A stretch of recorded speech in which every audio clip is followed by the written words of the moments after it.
iti atu I tūlanga o le tātou whanua le I SAMOAS sifo.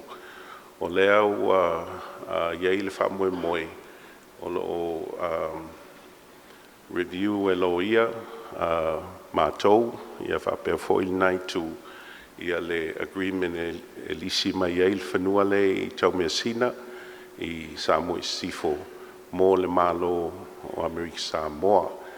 Ma e watuai lea ngā whaafitai foi I lau whionga le palemia. Ia e meis foi ofisa na langlangoina le nei whamoe moe. Ia o mwhai ai o na finalize. Ia o le ai o te iei te tununga o tae ao. Ia saini e la whionga I kovana.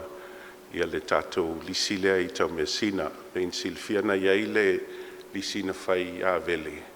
Ia iei concerns I mail security. O na o le embassy le whai saina. E matua maua lunga lava ta whatawhatonua o le embassy I a vele mwai lima. Ia le location le ana tu mai I tausanga o vai. Ia le ala na iei le whātua whala inga I le whionga kovana, le whionga palemia. O la tu sui se isi whanua. Ia lea umawa ia le whanua au le leileo Taumesina I Moata'a. Ia e la talata fo ia mele ia il tatou fantan malo le ia I pao o atun matou whainga malanga. O te toe whaupopo atu le land lease, ua whamaunia le matou kapeneta le fisuia inga o whanua ia mo American Samoa. Ia mai ua atonu peon saunoa le loia sili. Ia ua latarata le teimi e finalize ai le signing o le lease. Ia o le lease foi. Ia ngal kasi al kala o le kau o le lease. Ia atonu ele ngau ai le budget lau e whiunga le kovana ma le naitu o le tātou wainga. Malfale, ia. Ai atu lai kua. Kasi leka. Ele whai ama mako maintain luna. Ready lawyer, whionga palemia ma le malo e occupy ma. This is the main health center, the public health.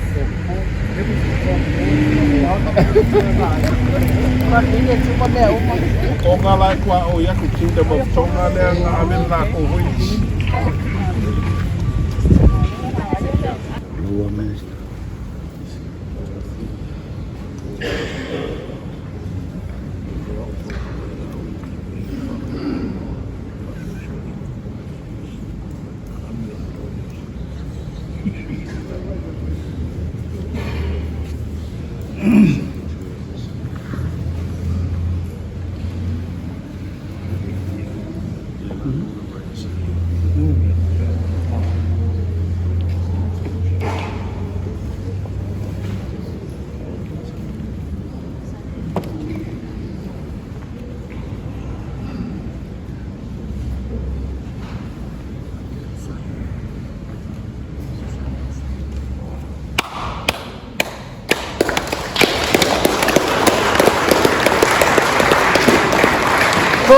O cielo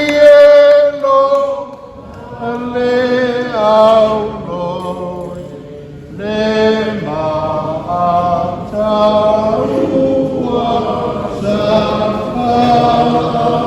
Nilo e o tupu atonu ilo loto e ole